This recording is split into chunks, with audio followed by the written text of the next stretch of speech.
Punjab national বেংকৰ পৰা এটা ৰিক্ৰুটমেণ্ট ওলাইছে স্পেচিয়েলিষ্ট অফিচাৰ 1025টা পোষ্টৰ কাৰণে অনলাইন এপ্লাই ওলাইছে ইয়াত টোটেল 1025টা পোষ্ট আছে যোনটো আপোনালোকৰ অনলাইন এপ্লিকেশ্যন হ'ব আৰু লগতে এপ্লিকেশ্যন ফিজটো 1180 rupees হয় লেকিন পিছত আপোনালোকে চাব ইয়াত আপোনালোকে কিছুমানৰ কাৰণে আপোনাৰ এপ্লিকেশ্যন ফিজটো কম থাকে তাৰপিছত ষ্টাৰ্ট ডেট 7 তাৰিখ হ'ব ষ্টাৰ্ট হ'ব 7 ফেব্ৰুৱাৰী 2024 পৰা ষ্টাৰ্ট হ'ব আৰু লাষ্ট ডেট হৈছে 25 ফেব্ৰুৱাৰী 2024 ইয়াৰ বাবে যোন আপোনালোকে এলিজিবিলিটি হয় তাৰ বাবে আপোনালোকে ইয়াত এপ্লাই কৰিব পাৰে চাই লওক আপোনালোকে প্ৰথম ভিডিঅ'টো 1 নম্বৰ আছে অফিচাৰ ক্ৰেডিট তাৰ বাবে 1000 টা পোষ্ট আছে আপোনাৰ ইয়াত বয়স হ'ব লাগিব 21 বছৰৰ পৰা 28 বছৰৰ ভিতৰত হ'ব লাগিব যোনটো আপোনালোকৰ 1 জানুৱাৰী দিনাখন আপোনালোকৰ এই বয়সটো হৈ যাব লাগিব ঠিক আছে ইয়াত এডুকেশ্যন কোৱালিফিকেশ্যন মানে আপোনালোকৰ শিক্ষাগত অৰ্হতাটো চাই লওক ইয়াত যদি কোনোবাই CA কৰি ৰাখিছে বা CMA কৰি ৰাখিছে বা CFA কৰি ৰাখিছে বা ফুল টাইম MBA যদি কোনো ফুল টাইম MBA কৰি ৰাখিছে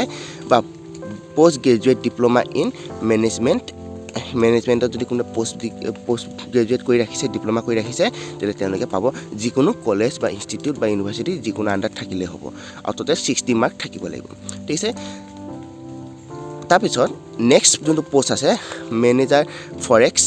ফৰেক্সটো আপোনালোকক মাত্ৰ 15টাহে পোষ্ট ওলাইছে ইয়াৰ বাবে আপোনাৰ 25 বছৰ বয়স হ'ব লাগিব 25 বা 35 বছৰ বয়সৰ ভিতৰত হ'ব লাগিব আৰু ইয়াত education qualification full time MBA হ'ব লাগিব আৰু post graduate diploma in management এটো কি আপোনালোকে ফুল টাইম আপোনালোকে MBA হ'ব লাগিব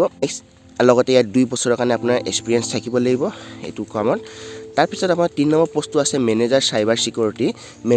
সিকিউৰিটিৰ কাৰণে মাত্ৰ 5টা পোষ্ট ওলাইছে ইয়াত আপোনালোকৰ বয়স হ'ব লাগিব 25 বছৰ আৰু লাষ্ট বয়স হ'ব 35 বছৰৰ ভিতৰত হ'ব লাগিব ইয়াত আপোনালোকৰ এডুকেশ্যন কোৱালিফিকেশ্যন মাগিছে BE BTech in computer science information technology electronic and communication engineering লগতে আপোনালোকে MCA কৰা হ'লেও হ'ব যদি ফুল টাইম MCA কৰি ৰাখিছে যিকোনো ইউনিভাৰ্চিটি বা ইনষ্টিটিউট বা যিকোনো কলেজৰ পৰা কৰি ৰাখিছে আপোনালোকৰ কোনো টেনশ্যন নাই আপোনালোকে ইয়াত আপোনালোকে এপ্লাই কৰিব পাৰিব দা নেক্সট পোষ্টটো হৈছে সিনিয়ৰ মেনেজাৰ চাইবাৰ সিকিউৰিটি তাৰ বাবে 5টা পোষ্ট ওলাইছে ইয়াত আপোনালোকৰ এজ লিমিট হৈছে 27ৰ পৰা 38 বছৰলৈকে মানে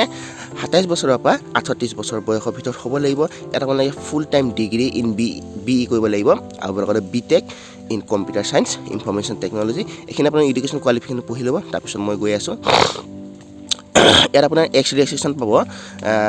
SC খিনি 5 বছৰ এক্স ৰেজিষ্ট্ৰেশ্যন পাব তাৰপিছত ST খিনি আপোনালোকে 5 বছৰ তাৰপিছত OBC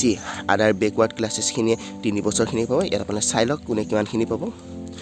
এপ্লিকেশ্যন ফিজটো কথা মই কৈ দিছোঁ যোনখিনি SC আছে মানে শিডিউল কাষ্টৰখিনি আছে তেওঁলোকে মাত্ৰ 59 টকা এপ্লিকেশ্যন ফিজ ভৰিব লাগিব শিডিউল টাইপখিনিও 59 টকাই ভৰিব লাগিব তাৰপিছত পাৰ্চন উইথ ডিসেবিলিটি সেইখিনিও 59 টকা ভৰিব লাগিব বাকি যোনখিনি অন্যান্য যোনখিনি হেৰি আছে আমাৰ কেণ্ডিডেট আছে তেওঁলোকে 1180 টকা ভৰিব লাগিব ইয়াৰ পেমেণ্ট মেথডটো আপোনালোকে অনলাইন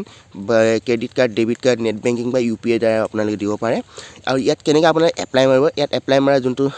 লিংক আছে এই লিংকটো মই ডেসক্ৰিপশ্যনত দি দিম তাত চাব পাৰিব লগতে মোৰ এটা হোৱাটছআপ চেনেল আছে তাতো আপোনালোকে পাই যাব আৰু লগতে এখন অফিচিয়েল নটিছখন যদি চাব আছে তে অফিচিয়েল নটিছখন মোৰ ডেসক্ৰিপশ্যনত পাই যাব ইয়াত সকলোখিনি পাই যাব আপোনালোকে ভালকৈ এপ্লাই মাৰি ল'ব যোন এলিজিবিলিটি হয় তেওঁলোকে এপ্লাই মাৰিব তো আজিলৈ ভিডিঅ'টো ইমানে ৰাখিছোঁ যদি ভিডিঅ'টো ভাল লাগে চেনেলটো ছাবস্ক্ৰাইব কৰি দিব আৰু ভিডিঅ'টো লাইক কৰি দিব থেংক ইউ